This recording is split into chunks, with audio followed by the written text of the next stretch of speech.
We provide you the platform to turn your dreams into reality. Give wings to your aspirations with KR Mangalam University. बात Israel Iran जंग की कर रहे हैं, जो अब एक दूसरे को मिट्टी में मिलाने पर आमादा हो चुके हैं। एक तरफ इजराइल ईरान के मिसाइल पावर को खत्म करने में जुटा हुआ है, तो दूसरी तरफ ईरान रोज नई नई मिसाइल से तेल अवीव को दहला रहा है।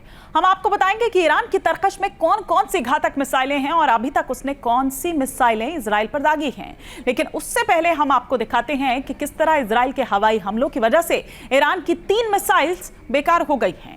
मिसाइल हमले में रेंज का बड़ा महत्व होता है, यानी जो मिसाइल आप दाग रहे हैं वो कितनी दूरी पर जाकर टारगेट को तबाह करेगी, ये आपको देखना होता है। उदाहरण के लिए ईरान इस्फहान से इजराइल पर हमले कर रहा है। इस्फहान से इजराइल की दूरी तकरीबन 1600 किलोमीटर है।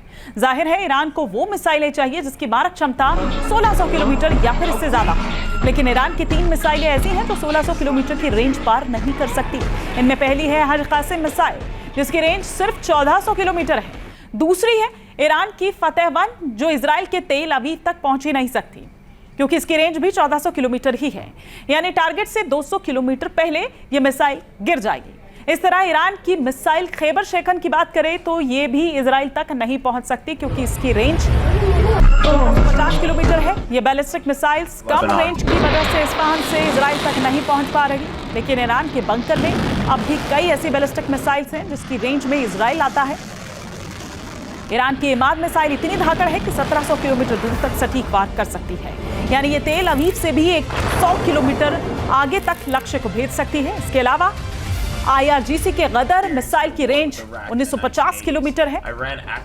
वहीं लंबी दूरी की सेजल मिसाइल की रेंज 2000 किलोमीटर है, जिसका इस्तेमाल कल ही ईरान ने इजराइल के खिलाफ किया। जहां भक्ति है हर शब्द में, कथाओं में छिपे हैं दिव्य रहस्य और ज्योतिष देता है जीवन को दिशा। धर्म से जुड़ी हर बातों को जानने के लिए हमारे चैनल स्तुति को सब्सक्राइब करें।